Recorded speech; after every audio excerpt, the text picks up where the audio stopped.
Well, good evening, everybody. Here we are again, Tuesday, 6:30, and this is the Cable Easel time. This is me, Pat Windrow, once again, to talk to you about painting, art, flower studies, and that's what we're going to do this evening because the flowers are in perfect shape at this time of year.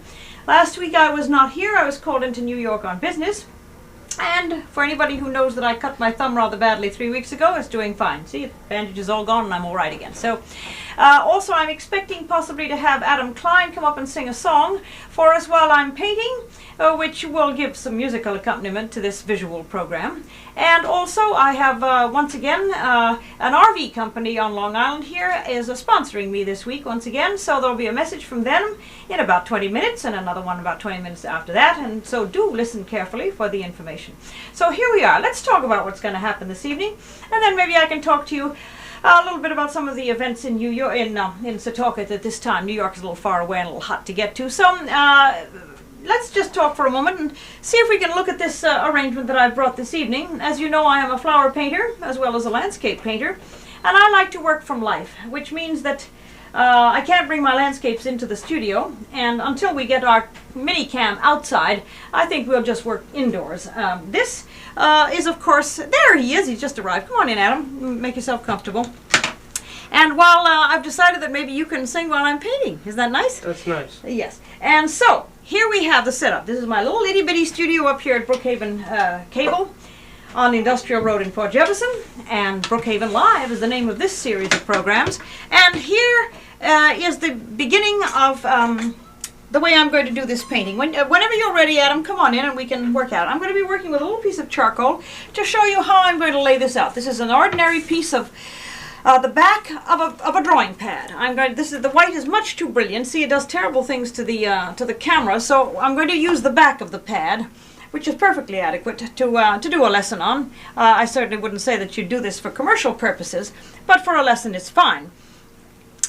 There's going to be just a question of laying this out now. The arrangement is rather classic. The flower, let me see if I can maybe get this up a little bit higher to give a sort of a pyramid. Yeah, that's a little bit better. A pyramid composition. When you arrange flowers, you try to make them as interesting and as beautiful as possible. So if anybody wants to zero in on this, on the field of work, then we can proceed. Now, placement of these things is very important. And so I'm going to place the top one. Let me see if is the white going to show better on this? Let's see, does the white show better? Can we have a close-up over here? Oh, good. Whose camera is that? Is that yours, Kenny? Mm-hmm. Good. Okay, that's a good placement. So if you hear that pretty sound in the background, that's the tuning up of one of the instrument, which is an auto harp. And I'd like to while I'm working, we'll be serenaded by a Setauket musician called Adam Klein. I believe I've spoken about him a number of times. You see, that's how you can place this. Now we have the buds are very important on these flowers, and there are so many of them, but incidentally they're good to eat. I'll tell you about that later. The buds of daylilies are peppery and quite wonderful in salad. Now the back end of that one is visible. As you can see, I have my source of information right in front of me. I am not making any of this up like William Alexander does. He makes everything up as he goes along, and virtually no point of reference in the painting that he does, and that's not my thing. My thing is to work from life and to try to solve the problem of transferring the third dimension to the second dimension. So, as soon as I get this drawn, then I'm going to have Adam come in and he can sing. What are you going to sing for us, Adam? Storms Are on the Ocean. Oh, wonderful. A Carter song. It's a traditional American tune called The Storms Are on the Ocean, which is probably the right time of year to sing that song, seeing as how we're probably in the hurricane season. We just missed one the other day. And the placement of these flowers is a question of drawing. If you have any questions about what I'm doing, by all means call, and if I can, I will answer them to the best of my ability. A lot of people ask me sometimes if these paintings that I do on television are for sale. As a matter of fact, they ask me so often that I've decided that I will, in fact, put these paintings up for sale. And we'll talk about that a little bit later. And here's a lovely one over in profile. This composition of just daylilies I thought was going to be interesting, just to see how you solve the problem of a single flower repeated very often. To try and make it interesting. A lot of people think that flower arrangements have got to be great multitudes and varieties of flowers. So I think that maybe if we just concentrate on this single variety, we can get something interesting.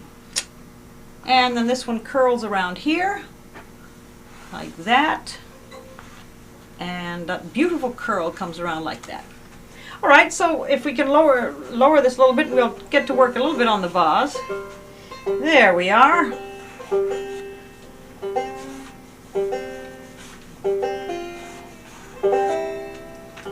The vase is a sort of a classic shape. I think I've started too high, but I think the flowers are more important than the vase. I'm running out of space, and so we'll just let it run out of space. After all, we are not doing this for anything more than a lesson. And you have learned by now that if you don't place it right, you run out of space. It's very good to make mistakes, because then you can find out how to correct them. So that is a sort of a general layout of this particular piece. There are many more buds. Well, hi, come on in. Would you like to stand behind the beautiful flowers? Or I'll pull this forward. You can get me in the picture. Oh. Good. Come into the light, would you? I'm in the light. I know, there's a lot of light. I have seen the light. Yes. Well, while I work, maybe it'd be nice to just have him playing while I work and have all three of us, the flowers at work and Adam and me. So I will get to work. And anytime you're ready, I'll just be quiet and stop talking and we'll listen to you. Okay? Where's the mic? That's the mic? Yes, it's going to pick up everything. Remember where the mic is so I can sing into it. I think it's going to pick everything up. I'm not going to start with Storms Around the Ocean. All right, what are you going to start with? Start with Oregon Sunrise, which is another thing about indirectly related to nature. And you made this banjo, right? That's yes. The one you had. Oh, good. Okay. Yes, I'm an audio artist. My mother's a visual artist. Good, right. Take care of the sound.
right? Yes. Oh, that's a good one. I will remove myself for a second here. All right. Let me get my altar harp. Okay. Oh well, you know, it's always nice. It's I'm very fortunate. I have to admit that to be able to have music while you work is well, it's obvious with the importance of it because the most offices and many places of work do have continuous music, and it's an important part of the work day. So I have live music, which makes a difference. Well, we've got one daylily done, and while Adam comes along and coming in. Are you coming with your auto harp? Yes. Oh, good. Want to show them the auto harp? Oh, show them. You made that one. Yes. Good. There we are. And show them how it works. For Huh? just a second. Show them how it works. We can combine these two things. Strum it this way, and you choose the chords with these things, which are bars. Oh, with some good. felt on them. Mute the other strings. that Make aren't your in the make your chord. fingers crawl along like it does. That's neat. Kind of like itsy bitsy spider there. Yes. Okay.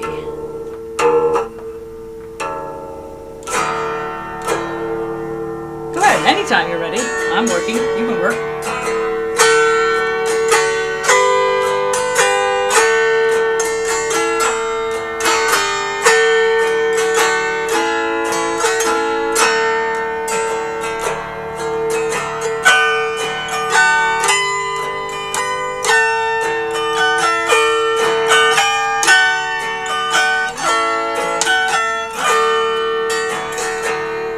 I'm going away to leave you, love. I'm going away for a while, but I'll return to you sometime if I go 10,000 miles.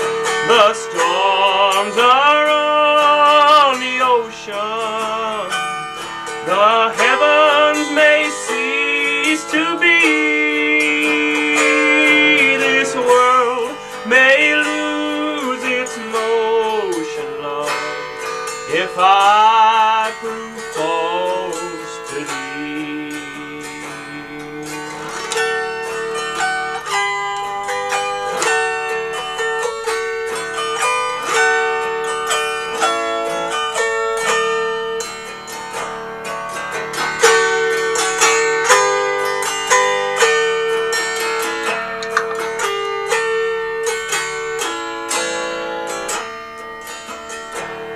Oh, have you seen those mournful doves flying from pine to pine, mourning for their own true love, just like I mourn for mine? The storms are on the ocean. The heavens may cease to be. This world may lose its motion, love, if I prove false to thee.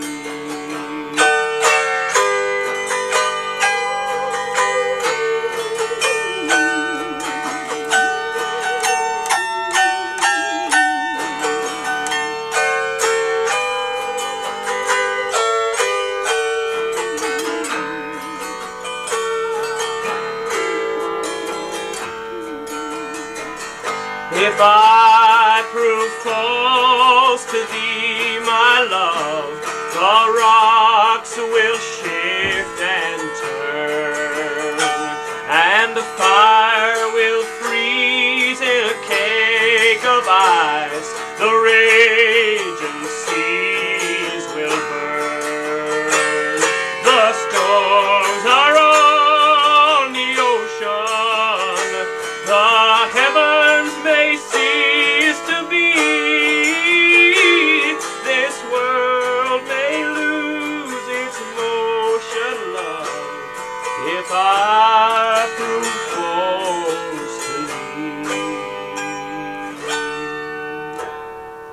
wonderful Carter song, isn't it? Yes, it is. Tell us about your concert, will you please, Adam?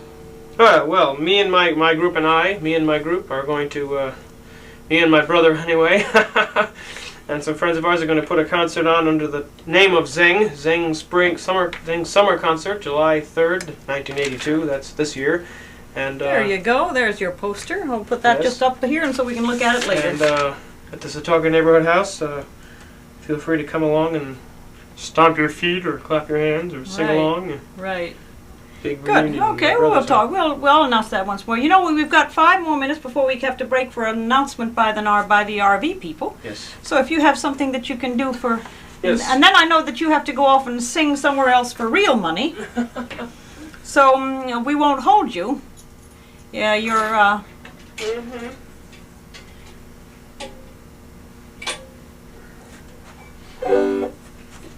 Just gotta tune my banjo up. Okay.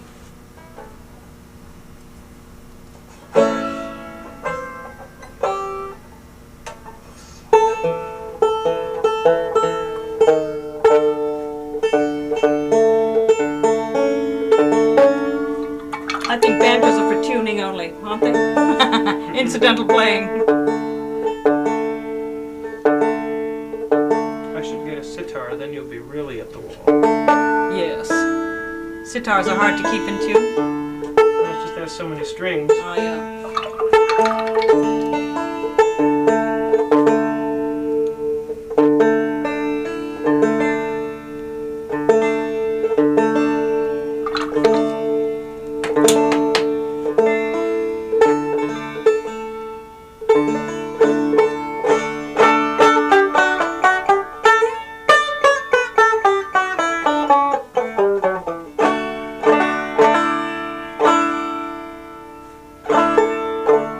Do a couple of fiddle tunes. Can you, we ought to break for the thing for just a second, as long as you're tuning, then we'll come right back. It's only I'm 30 finished. seconds. Oh, okay, good. Go ahead.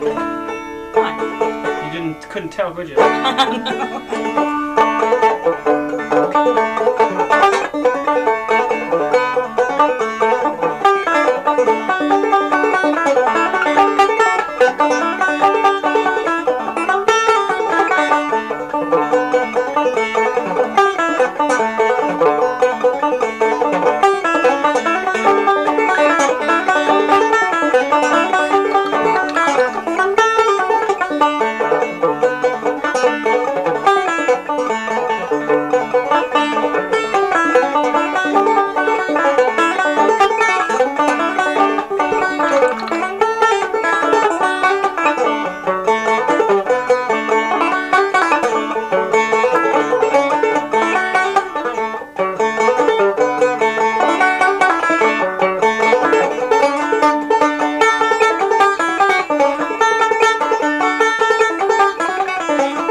go down. Don't let your deal go down, little girl, till your last gold dollar is gone. Now who's gonna shoe your pretty little foot? And who's gonna glove your hand? And who's gonna kiss your red ruby lips? Tell me who's gonna be your man. Don't let your deal go down, little girl. Don't let your deal go down. Don't let your deal go down, little girl, till your last gold dollar is gone.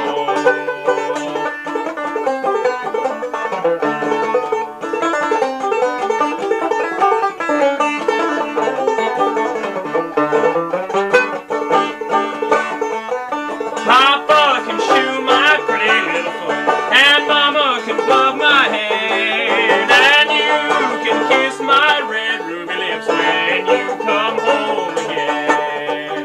Don't let your deal go down, little girl. Don't let your deal go down. No, don't let your deal go down, little girl, till your last gold dollar is gone.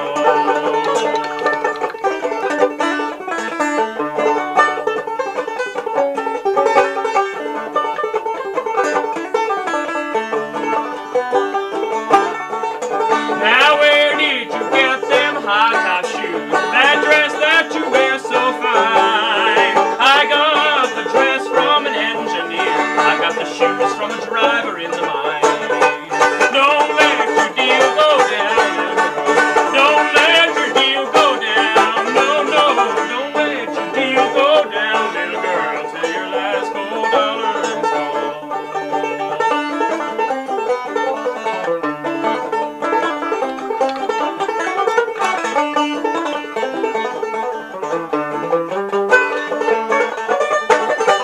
Don't let your deal go down, little girl. Don't let your deal go down. No, no, no, don't let your deal go down, little girl, till your last gold dollar is gone.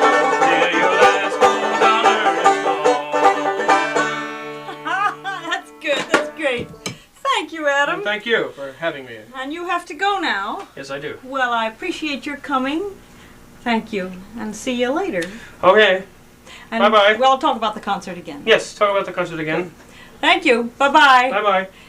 Well, let's have a word from a sponsor. Thank you.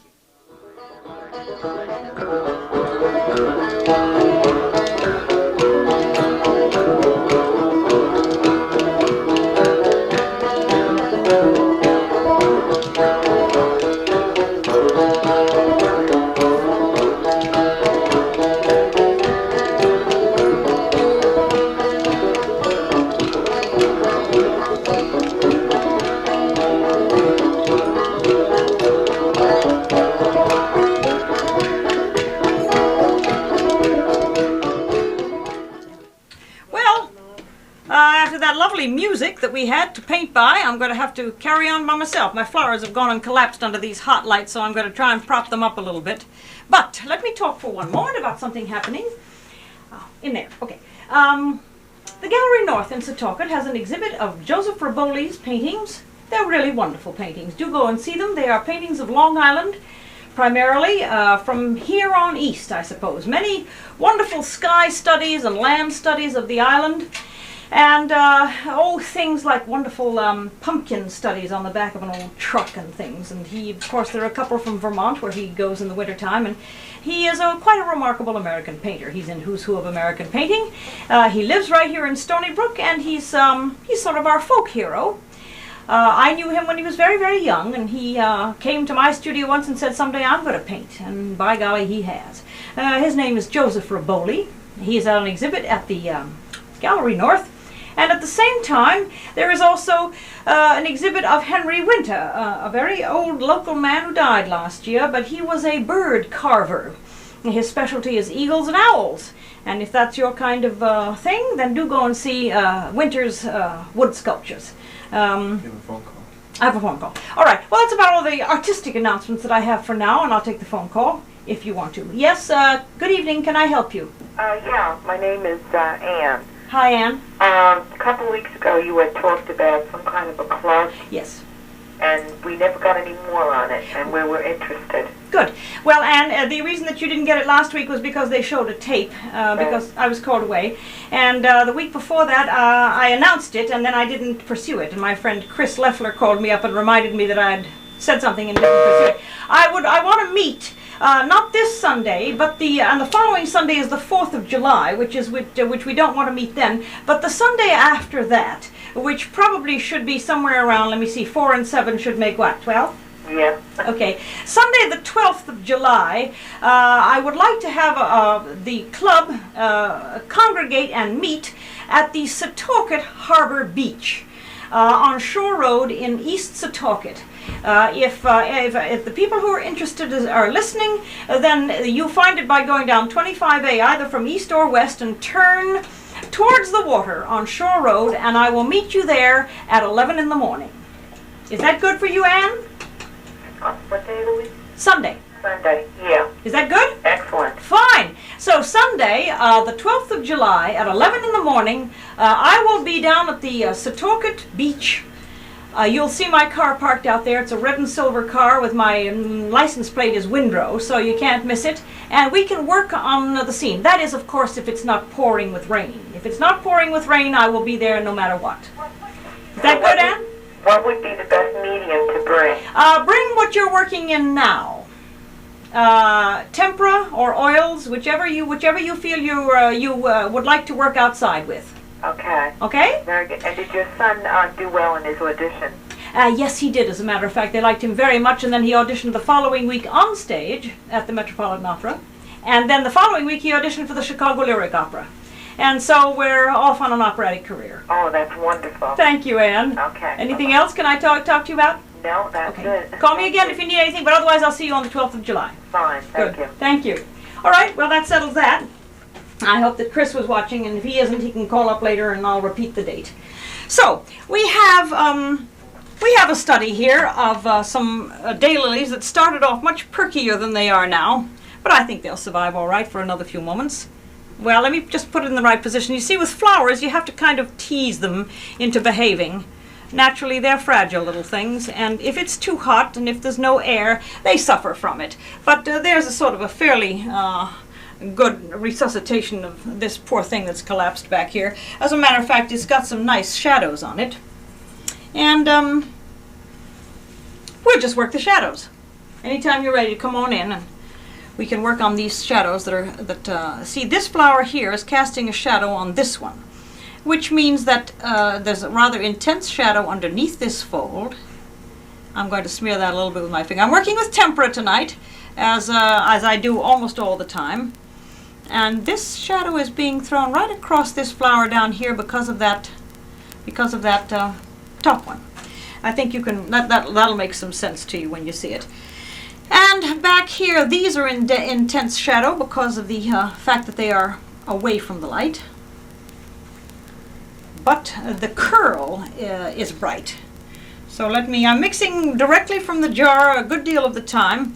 I'm using my little jarred colors and keeping them as pure and as clean as possible. See, there's the turn of the petal and this darkness. So you have two colors, this light and this dark, which makes it a very simple rendering of that flower. But you can see that the flower is turning. Let me readjust my poor, tired daylily. Okay, that's fairly good. Now this is in a little bit more light up there. And then that far petal is quite bright because it's being caught by the intense light in here. And so that means that it's just some orange from the jar and some very bright white. I mean some white, not magic white like Mr. Alexander tries to tell you that what he uses is magic, which of course it couldn't possibly be. There's no such thing as magic, and the use of that particular white will not help you very much. If you don't know how to use the color, it doesn't matter whether you call it magic or you call it by a frustrated name. If you don't know how to handle it, it isn't going to work for you. Now, this petal here that is in the foreground is going to be quite bright. It gets a little bit indistinct here because of the fact that it's orange on top of orange, and that makes a problem. But there's a wonderful glow on the side of these petals here of some rather brilliant red.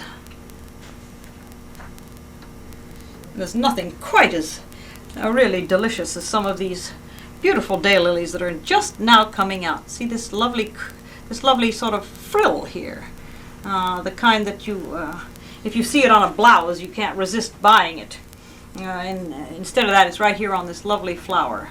These lovely frills that are so flattering not only to people who wear them, but to flowers.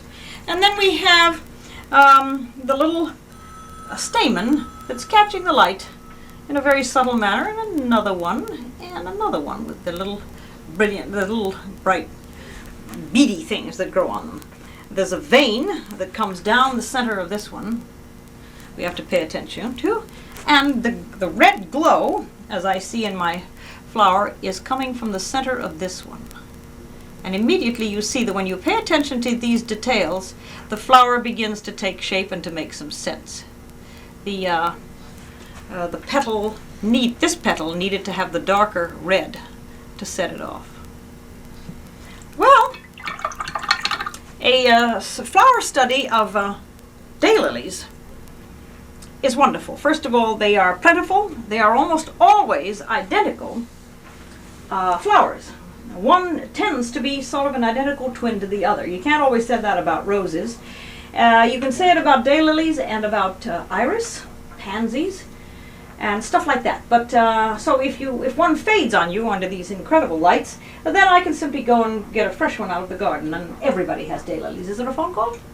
There are signals going. I thought maybe there was a phone call. Well, let's see if I can concentrate a little bit now on this vase, because the vase is just as important many times as the flowers. If you stick flowers into an ugly-looking vase or into an old pot or a bucket or anything that happens to be around that contains water, I think you sacrifice the quality of the painting.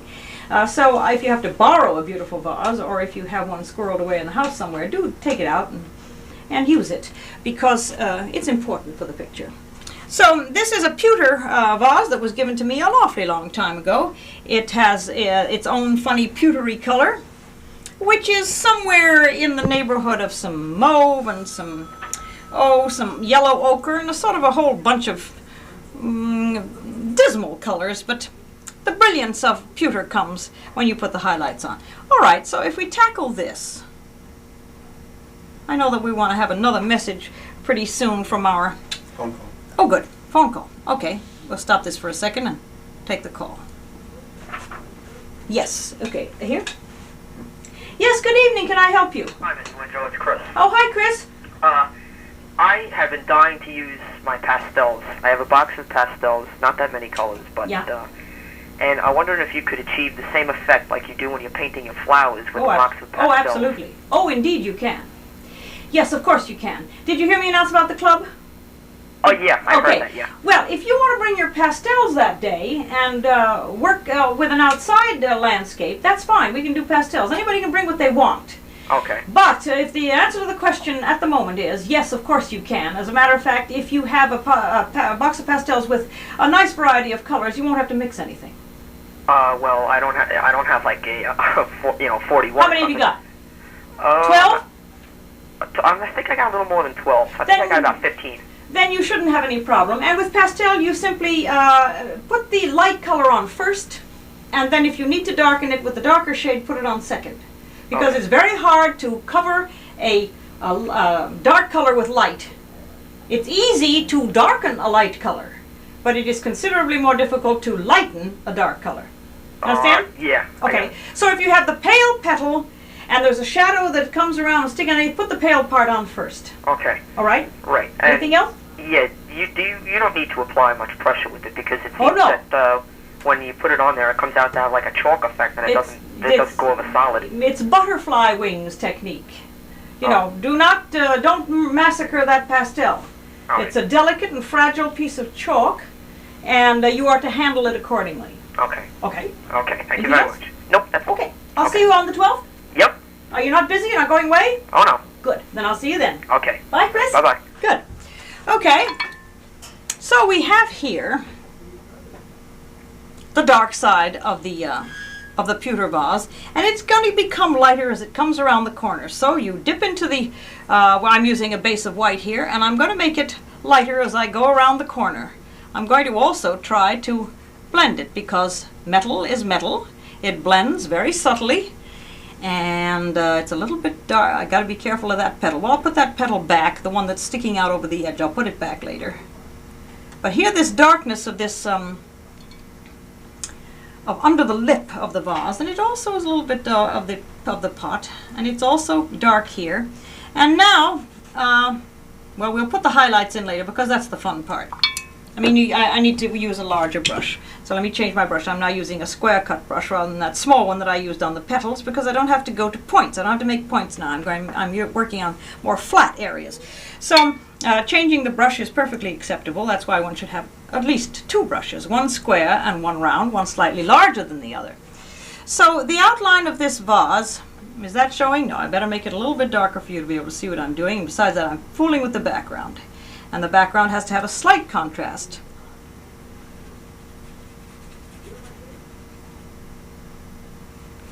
Oh, I think maybe I will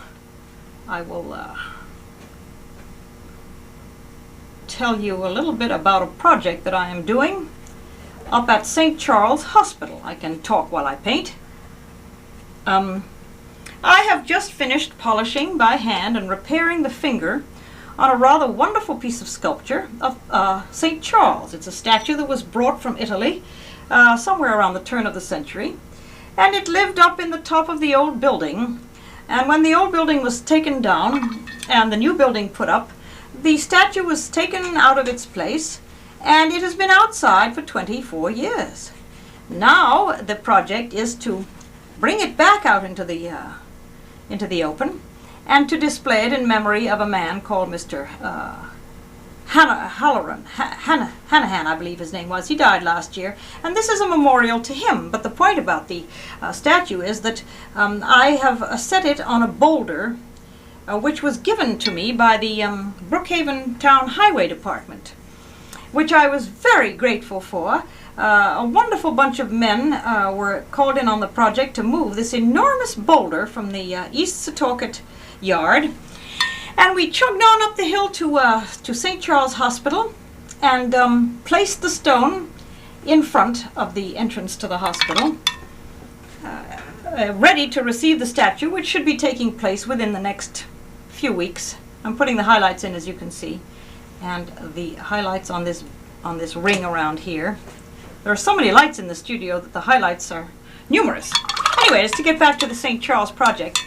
And while I was working up there the other day, a man came up to me and said, aren't you the lady on Channel 6? And the answer, of course, was yes. And he said, well, my boy called you a number of times. He makes me watch the show. And I said, oh, good. Why are you at the hospital? And he said, because my boy has been injured playing baseball. His name was Dean Parisi. And I do believe I remember speaking to young Dean about a number of things on this show. He suffered a rather severe a self-inflicted head wound while he was swinging the bat. And naturally was knocked unconscious and had a rather serious operation in the area of the brain, but he's all right. He wished his dad a happy Father's Day the other day, which indicates that the young man has come through it very well, even though it was a very serious injury and an even more serious operation. So my very best wishes to young Dean Parisi and his parents. The young boy will be there for another 2 weeks or so. But I was working on the project at St. Charles. It's a wonderful project. It's a beautiful piece of sculpture. And if you are passing by the hospital or even visiting somebody up there, I'm right out there in the front, and wave at me or come and talk, and we can talk about that particular project. So that's what I have been doing when the weather has been kind enough to clear. Naturally, the amount of rain in June this year is maybe thanks to Mount St. Helens, maybe thanks to that volcano in Mexico, but it certainly has cut into my painting time, that's for sure, and my rock time up at the hospital. But anyway, I just thought I'd mention the fact that one never knows where one's fans are or potential students. I would much rather have young Dean watching my program. But anyway, he's all right. he has survived. And I am reasonably sure that the next time he plays baseball, he's going to make sure where he swings that bat. He hit himself in the head, which is, you know, if I have 3 boys and they all played baseball, and I'm aware of how much strength goes into the swinging of that bat. Being a chicken mother, I was always very apprehensive about that phase of it. Anyway, you see the chalk has made the highlights on this, which is not quite cheating because the chalk would be replaced by paint. However, I'm trying to stay quite close to the literal quality of this vase and make it shine the way it's supposed to. Well, I think that my little control room people can break anytime they want to if they have another message, and I'll be back in a few seconds.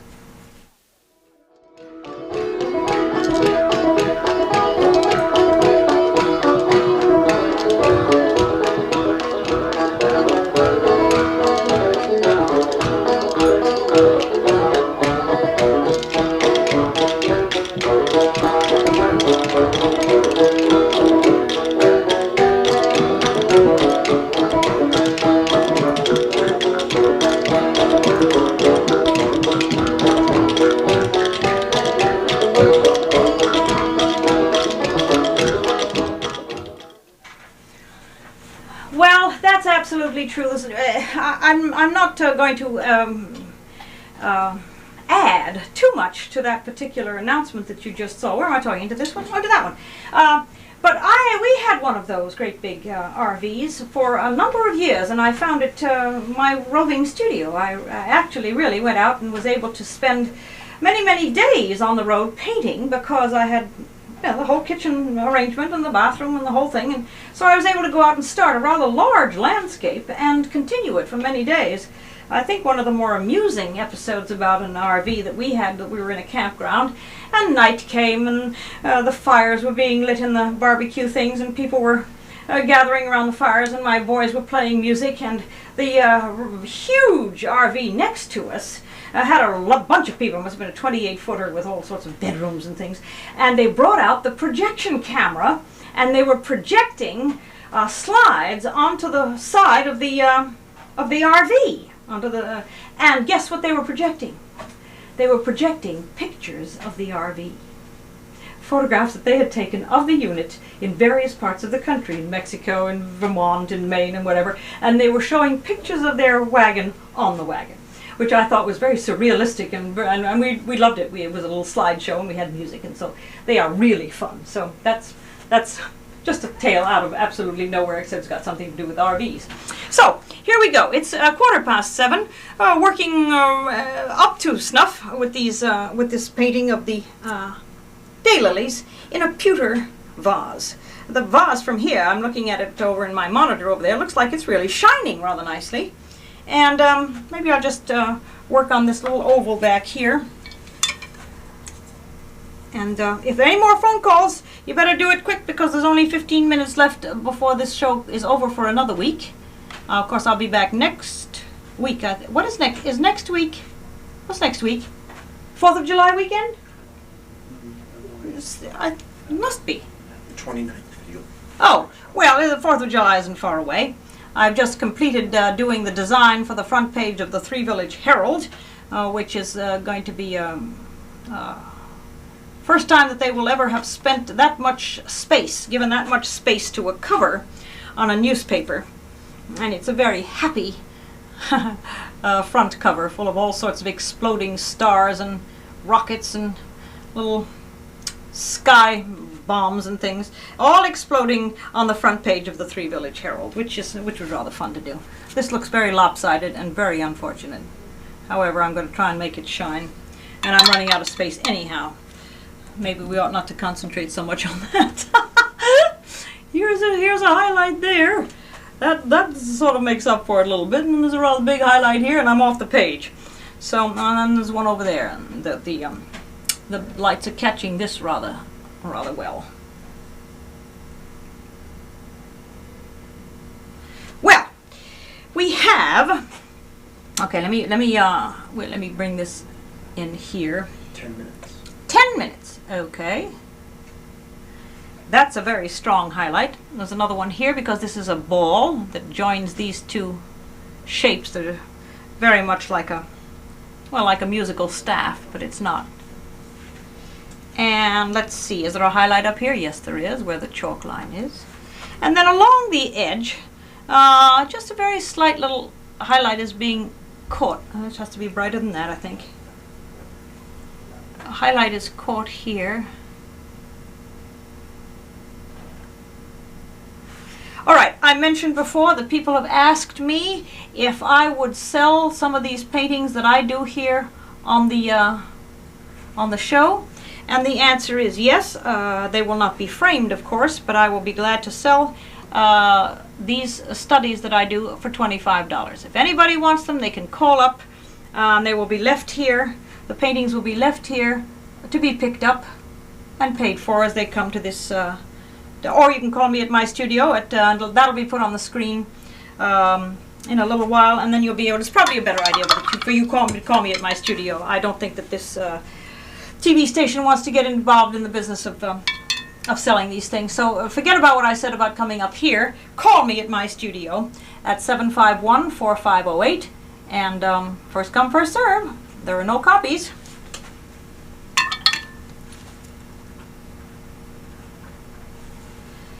Okay, so let's see. There is also a little bit of darkness underneath here. It sort of goes around the lip that way. Well, with the exception of putting in a few more of these stems. See, this stem has got to come in there also. That has to make some sense. And these stems have to come down. We see this one is sort of lying down in there. And there seems to be another few stems coming. That one's dark. They're all dark because they're all in shadow. This one is dark and it's coming in this way. As you can see, you've got to make some sense out of these things. And that's why when we work from life, you find that you can get a lot of information from what you see there. A lot of people are afraid to work from life, but it is, believe me, much easier. Here's another bud up here that I'd forgotten to do before. And this one has got a shadow on it. And this one has shadow on it. They all have shadows because of the light is so intense. Okay, well, it's rather fun. I think that I see that I need to add something over here because, you know, as you're never really finished. When you are finished, you put your brush down. This petal needs to be separated here. It's casting a shadow and therefore it shows you how it's growing. Yeah, that's very important to do that. And this part is a little bit darker under here. I'm going to leave the background alone as it is. Very well. Now I'm going to sign it. And signing pictures is sometimes just as important. And I sign them down in the lower right-hand corner, right down there. And I always do my own handwriting. And usually in some nondescript color. A friend of mine always signed his paintings in red. I kind of use a nondescript darker color. And I always date them with the year, not the month, but the year. Sometimes I just put an apostrophe 82. And sometimes if my brush is working right, I'll actually write 1982. And many times I write the name of the town that I'm in when I'm painting it. If I'm in Setauket, then I write that. And if I'm down in Virginia, then I write, you know, wherever I happen to be in Virginia. If I'm out painting, as I was in my camper for many years, then I put the place where we are. Yeah, this needs to be a little bit darker because it's not quite round enough. And I'm going to blend that with my finger as long as that's not well blended. So let's try and blend that a little bit better.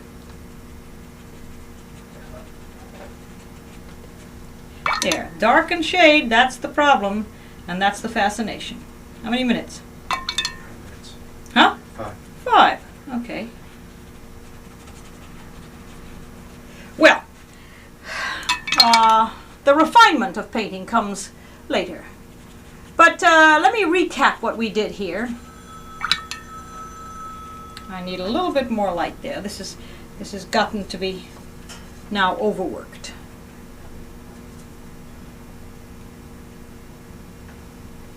There, that's better. See, you have to refine it. And try to really get that glow. That's one of the main problems of doing round things, to get the glow. All right. Well, here we are. Let's see if we always sort of play this game at the end. We always sort of see just how close the color matches. Well, you see, working in tempera, it's not too distant. Let's see. How can I do this? Well, there we are. Now, I'll try not to get too much. Well, that shadow from my hand is terrible. Here we go. Yeah, that's much better. 4 minutes. 4 minutes. Okay, well, here's our study for today. Available to buy if you want to. Let me talk to you once more about this. This is the concert with the of traditional American music. A lot of it is British music. A lot of it is Southern Appalachian. And wonderful familiar songs for all members of the family. Sing-along stuff and beautiful things such as you heard earlier in the program. This is a summer concert. They give 4 concerts a year, these young people. This is the summer one. The nice one in April was sold out. So if anybody cares to hear this music, guess who did the poster also? Live-in advertising agency, and poster maker is what I am. And it's at the Setauket Neighborhood House. I believe they're going to show it on the screen in a minute. But here is the poster that has been around town. And I suppose it's very flattering, but these posters are stolen all the time. So we have to put them up 3 or 4 times. I suppose that it's because I hand color 150 of these 4 times a year, which is above and beyond the call of duty. But anyway, that's probably why they're taken. They're nice little posters, and the people who take them are welcome to them. It's very flattering. As I say, July the 3rd is the date of that concert. I will, of course, be there in attendance, and it's sold out usually, so do come early if you can. The show time is at 8 p.m. I'll tell you again about it again next week. I'll see my club members of a sort of an unofficial club that I began just by announcing it. I haven't got any cards, any papers, any ads in the paper. It is just a secret between me and the people who watch my program that we're meeting for the very first time on July the 12th. It'll cost you all of $5 to come and have me at your disposal for a minimum of 2 hours to work on landscape painting. I think it's important to get out and to do it on the scene. Bring lunch, something to drink, bring yourselves, bring some supplies. I will not have supplies for people who come without them. So bring your own supplies. Yeah, 2 minutes, good. And we should have not only a fun time, but a work time. I think fun should come after we work. I'm unremittingly serious about painting. I'm really a sort of a pain in the neck about it, because when I'm out there painting, that's all I want to do. I don't want to coffee clutch and socialize and yak. I want to get down to work. So if I meet you, which I will, at 11 o'clock on the Sunday morning of July the 12th at the Setauket Beach on Shore Road in East Setauket, we will work, and then we can have lunch. We can have a seminar afterwards, look at the work that's been done, talk about it, analyze it, and that's not too bad a bargain for $5. I think that it'll be a great deal of fun to meet all the people who are serious enough to actually get up and come out on Sunday morning to work in the broiling sun, probably. Bring hats, for God's sake, bring hats. And we've got 1 minute. In any case, next week, I, without fail, plan to come up unless something happens, business before showtime. And so I will be here next week, hopefully as an introduction to landscape painting, which we're going to do the following week. So I'll come up, do a bit of drawing of landscape paintings, bring up some little itty-bitty thumbnail sketches that I have done over a period of years, and to show you just about how you go about it for proportion. And that'll sort of be an introduction to our first meeting of the club. So I appreciate your watching me. I'm glad that the calls came and that I spoke to a number of people about their questions and that you were interested in this painting. So, good night, and see you next Tuesday at 6:30.